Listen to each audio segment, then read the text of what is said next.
जय श्री राम।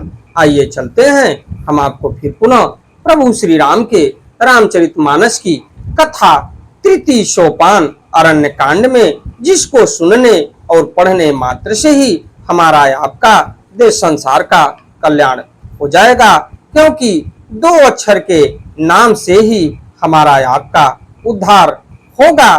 तो इसके लिए आपको मैं ले चलता हूँ प्रभु श्री राम के रामचरितमानस की कथा अरण्य कांड में। तो अरण्य कांड की कथा पिछली वीडियो में मैंने आपको बताया था कि प्रभु अपने वनवास के दौरान पंपा सरोवर नाम की तरफ बढ़ रहे हैं और इस स्थान पर उनसे सुग्रीव की मित्रता होगी, लेकिन उसमें भी नारद और प्रभु श्री राम का वार्तालाप हो रहा है और नारद मन ही मन पछता रहे हैं कि हमारे ही श्राप के कारण प्रभु आज स्त्री वियोग में दर दर भटक रहे हैं और प्रभु श्री राम नारद को संतुष्ट कर रहे हैं और उनको ज्ञान का उपदेश दे रहे हैं कि मैं अपने भक्तों का उसी तरीके से रक्षा करता हूं जैसे एक बालक की उसकी माता रक्षा करती है। तो आगे की कथा में मैं आपको ले चलता हूं प्रभु श्री राम के रामचरितमानस की कथा अरण्य कांड तृतीय सोपान में। ओम श्री गणेशाय नमः। ओम श्री जानकी वल्लभो विजयते। तो प्रौण भयत ही सुत पर माता प्रीति करय नहीं पाछिली बाता।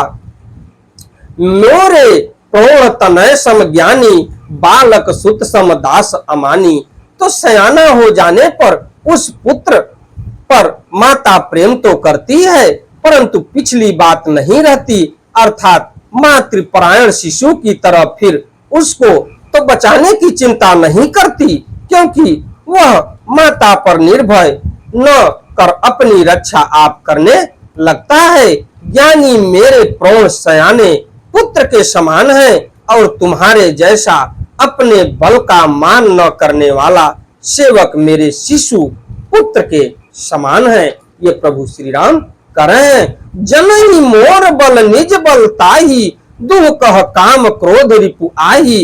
यह विचार पंडित मोहि भजही पाए हूँ ज्ञान भगति नहीं तजही। मेरे सेवकों को केवल मेरा ही बल रहता है और उसे ज्ञानी को अपना बल होता है, पर काम क्रोध रूपी शत्रु तो दोनों के लिए है। भक्त के शत्रुओं को मारने की जिम्मेवारी मुझ पर रहती है, क्योंकि वह मेरे परायण होकर मेरा ही बल मानता है, परंतु अपने बल को मानने वाले ज्ञानी के शत्रुओं का नाश करने की जिम्मेवारी मुझ पर नहीं है। ऐसा विचार कर पंडित जन बुद्धिमान लोग मुझको ही भजते हैं। वे ज्ञान प्राप्त होने पर भी भक्ति को नहीं छोड़ते। ये प्रभु कह रहे हैं। काम क्रोध लोभादि मद प्रबल मोह कै धारी।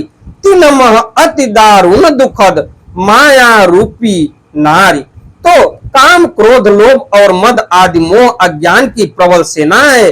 इनमें माया रूपिणी माया की साक्षात मूर्ति स्त्री तो अत्यंत दारुण दुख देने वाली है। तो सुन मुनि कह पुराण श्रुतु संता मोहि विपिन कहु नारी बसंता। जप तप नेम जलाश्रय झारी होई ग्रीष्म सो सई सब नारी। हे मुनि सुनो, पुराण वेद और संत कहते हैं कि मोह रूपी वन को विकसित करने के लिए स्त्री बसंत ऋतु के समान है।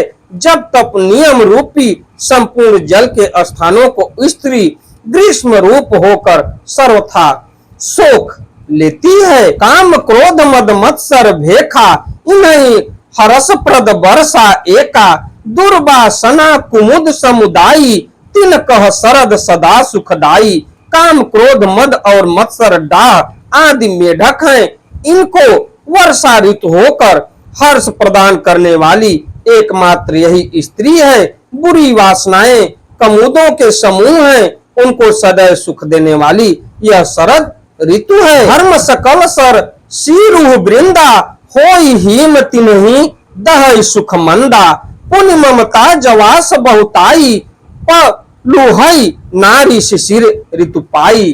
तो समस्त धर्म कमलों के झुंड हैं, यह नीच विषय जन्य सुख देने वाली स्त्री हिमरुत होकर उन्हें जला डालती है। फिर ममता रूपी जवास का समूह बन स्त्री रूपी ससीर ऋतु को पाकर हरा भरा हो जाता है।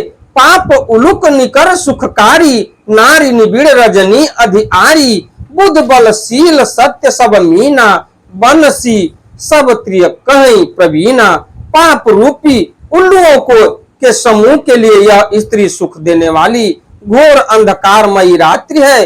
बुद्धि बलशील और सत्य ये सब मछलियां हैं और उनको फंसाकर नष्ट करने के लिए स्त्री बंसी के समान है। चतुर पुरुष ऐसा कहते हैं। ये प्रभु श्री राम उपदेश दे रहे हैं नारद को। अवगुण मूल सूल प्रद प्रमदा सब दुख खानी ताते कीन निवारण मुनि मैं यह जिय जानी। तो युवती स्त्री अवगुणों की मूल पीड़ा देने वाली और सब दुखों की खान है। इसलिए हे मुनि मैंने जिन्हें ऐसा जानकर तुमको विवाह करने से रोका था, क्योंकि शिव पुराण की कथा में ऐसा मिलता है कि नारद को भी अपने विवाह करने की इच्छा जागृत हुई और वो बैकुंठ धाम चले गए प्रभु से उनके शरीर को मांगने के लिए कि हमको ऐसा सुंदर बनाइए जिससे वो कन्या हमारे गले में ही वरमाला डाले और मेरा उससे विवाह हो जाए। तो प्रभु ने अपना सारा शरीर तो उनको दे दिया, लेकिन मुख बानर का मिल गया। उसी की वजह से प्रभु समझा रहे हैं, इसी कारण से आपका विवाह मैंने नहीं होने दिया।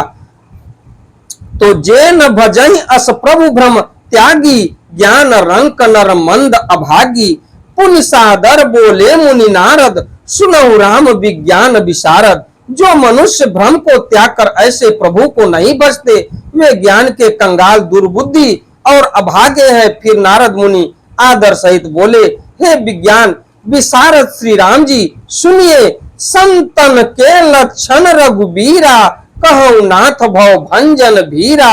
सुन मुनि सतन के गुण कहूं जिन ते मैं उन के बस रहूं। हे रघुवीर हे भव भय जन्म मरण के भय का नाश करने वाले मेरे नाथ, अब कृपा कर संतों के लक्षण कहिए। श्री राम जी ने कहा, हे मुनि सुनो, मैं संतों के गुणों को कहता हूँ जिनके कारण मैं उनके बस में रहता हूँ। विकार जित अनद अकामा अचल अंकिंचन सुचि सुख धामा अमित बोध अनियमित भोगी सत्य सार कवि कोविद जोगी।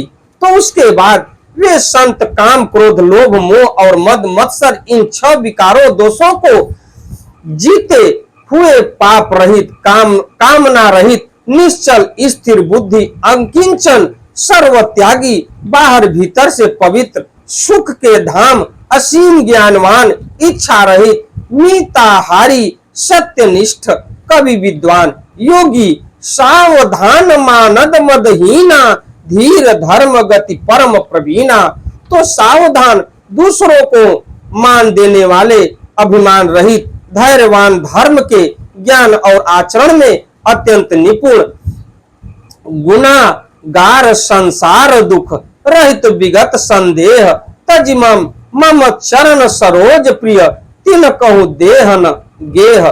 गुणों के घर संसार के दुखों से रहित और संदेहों से सर्वथा छूटे हुए होते हैं। मेरे चरण कमलों को छोड़कर उनको न देह ही प्रिय होती है न घर ही होता है।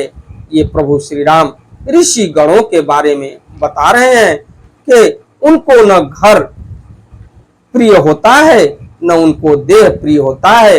प्रिय होते हैं तो सिर्फ मैं उनके लिए प्रिय होता हूँ। निज गुण श्रवण सुनत सकुचाई पर गुण सुनत अधिक हर्षाई। सम शीतल नहीं त्याग ही नीति सरल स्वभाव सबही सन प्रीति। कानों से अपने गुण सुनने में सकुचाते हैं, दूसरों के गुण सुनने से विशेष हर्षित होते हैं। सम और शीतल हैं, न्याय का कभी त्याग नहीं करते और सरल स्वभाव होते हैं और सभी से प्रेम रखते हैं। जप तप व्रत दम संयम नेमा, गुरु गोविंद विप्र पद प्रेमा, श्रद्धा क्षमा मैत्री दाया, मुदिता मम पद प्रीति अमाया। वे जप तप व्रत दम संयम और नियमों में रत रहते हैं और गुरु गोविंद तथा ब्राह्मणों के चरणों में प्रेम रखते हैं। उनमें श्रद्धा क्षमा मैत्री दया और मुदिता प्रसन्नता और मेरे चरणों में निष्कपट प्रेम होता है। विरत विवेक विनय विज्ञाना, बोध जथारथ वेद पुराना, दंभ मान मद करहि न काऊ, भूल न देहि कुमारग पाऊ।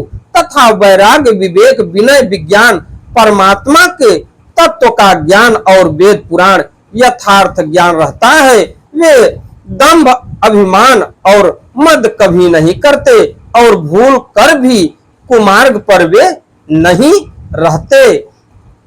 तो गाँव ही सुनई सदा मम लीला, हेतु रहित परहित रतशीला।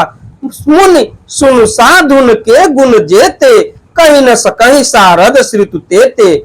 तो सदा मेरी लीलाओं को गाते सुनते और बिना ही कारण दूसरों के हित में लगे रहने वाले होते हैं। हे मुनि सुनो, संतों के जितने गुण हैं उनको सरस्वती और वेद भी नहीं कह सकते। तो इसके बाद थोड़े से छंद में मैं आपको ले चलता हूं। कही सकन सारद शेष नारद, सुनत पद पंकज गए, अस दीन बंधु कृपालु, अपने भगत गुण निज मुख कहे। शिरुनाई बारी बार चरणनि, ब्रह्मपुर नारद गए, ते धन्य तुलसीदास आस, बिहाई जे हरि रग ग्रहे। तो इसके बाद प्रभु की कथा सुनते सुनते, प्रभु से वार्तालाप करते करते संतुष्ट होने के बाद अगर देखा जाए तो नारद जी ब्रह्मपुर निकल गए। तो शेष और शारदा भी नहीं कह सकते। यह सुनते ही नारद जी ने श्री राम जी के चरण कमल पकड़ लिए और दीन बंधु कृपालु प्रभु ने इस प्रकार अपने श्री मुख से अपने भक्तों के गुण कहे। भगवान के चरणों में बार बार सिर नवाकर नारद जी ब्रह्मलोक को चले गए। तुलसीदास जी कहते हैं कि वे पुरुष धन्य हैं जो सब आशा छोड़कर केवल श्री हरि के रंग में रंग गए हैं। राम नारी जसु पावन, गाँव सुनहि जे लोग, राम भगत दृढ़ पावहि, बिनु विराग जप जोग।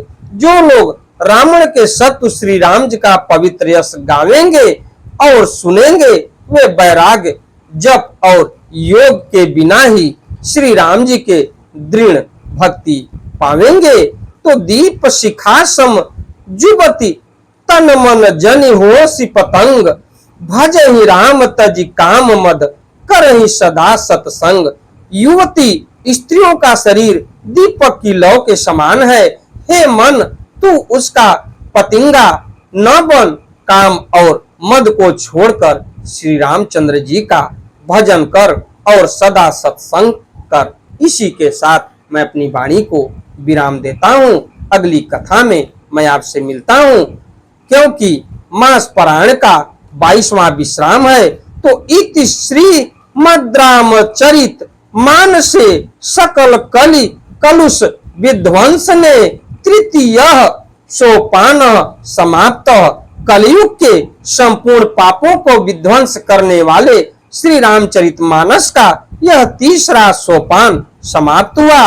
अगली कथा में मैं आपको ले चलूंगा प्रभु श्री राम के रामचरितमानस की कथा किष्किंधा कांड में चतुर्थ सोपान में। हमारी वीडियो, हमारी कथा आपको अच्छी लगे तो वीडियो को लाइक करिए, शेयर करिए, चैनल को सब्सक्राइब करिए, बेल आइकन दबाना न भूलिए, जिससे हमारी कोई भी महत्वपूर्ण धार्मिक वीडियो आप तक शीघ्र पहुंचे। अगली कथा में प्रभु श्री राम से सुग्रीव की मित्रता होगी और उसके बाद आगे की योजना बनेगी, लंका पर चढ़ाई करने के लिए और माता वैदेही के खोज के लिए। तो चलते चलते एक बार प्रेम से बोलिए श्री रामचंद्र की जय हो, प्रभु श्री राम की जय हो, प्रभु श्री राम की जय हो। धन्यवाद।